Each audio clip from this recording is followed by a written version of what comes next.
A superhero who needs no introduction. Spider-Man is about to web sling himself straight onto the PlayStation 4 very soon, and with that, the developer of Insomniac Games could very well be giving fans the greatest superhero game that they could ever ask for.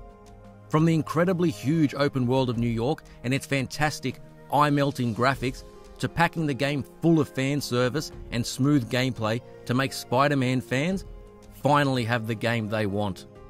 Insomniac Games seem to have delivered something truly great with this latest Spider-Man title.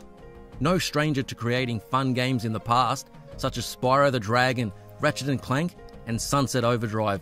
Even the Resistance series had its moments, but it looks like Spider-Man will be their crowning jewel. This is Max Power, and thanks for checking out the video. Give it a thumbs up and hit that subscribe button if you enjoy what you see.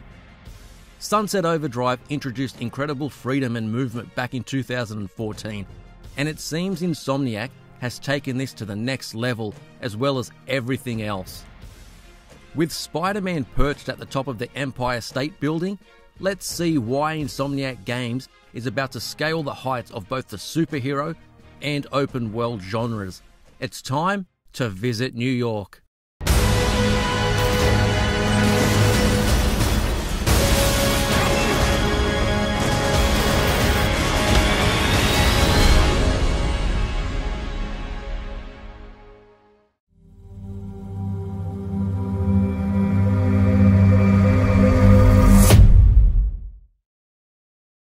There have been so many superhero games released over the years, over several console generations. Some open world such as the latest Spider-Man, some fighting games, and even an MMO with DC Universe Online. Perhaps the greatest examples of superhero games done right have been the recent Batman Arkham games by Rocksteady Studios. Apart from the overuse of the Batmobile in Arkham Knight, these games were fantastic and showed how superhero games could be and play. From a great recreation of Gotham to the slick combat mechanics and interesting stories. Before these, we had the great Spider-Man game on the PS2 and the incredible Hulk Ultimate Destruction.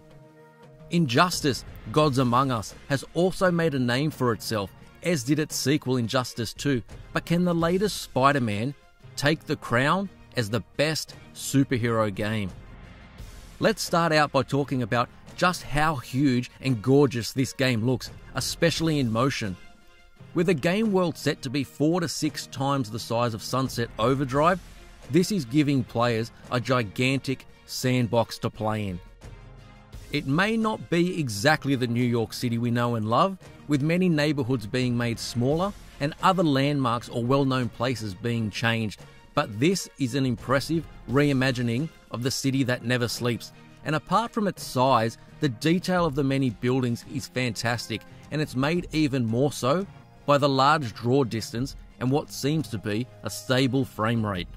The sheer size of the world means that the movement of Spider-Man must be exceptional, and by many accounts, it is, thankfully. Web slinging from building to building, Spider-Man hurls through the air with a great sense of speed and smoothness.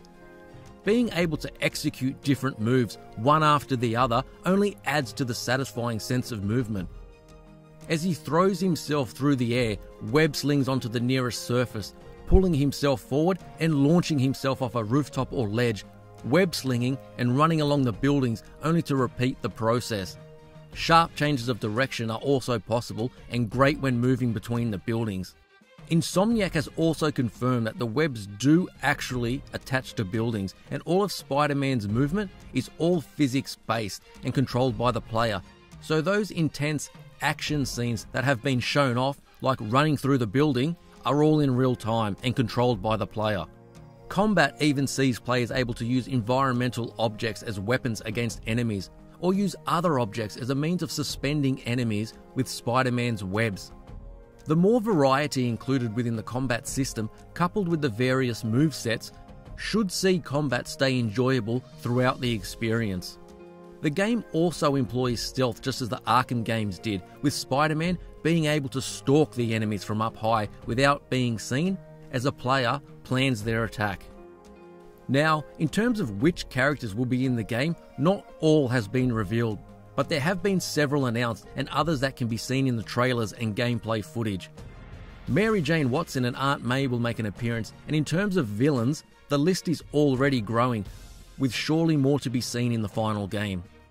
So far, we've seen the likes of the Green Goblin, the Shocker, Electro, Rhino, Scorpion, Vulture, and Mr. Negative, and although not seen or confirmed just yet, don't be surprised to see Dr. Octopus make an appearance too. With all of these characters in the game, hopefully the story can cater to them all in a meaningful way, plus the unknown characters, and be told in a way that satisfies fans of the superhero genre. With Insomniac Games being so geographically close to the offices of Marvel Games, the story should be in very good hands, with a few surprises along the way as well.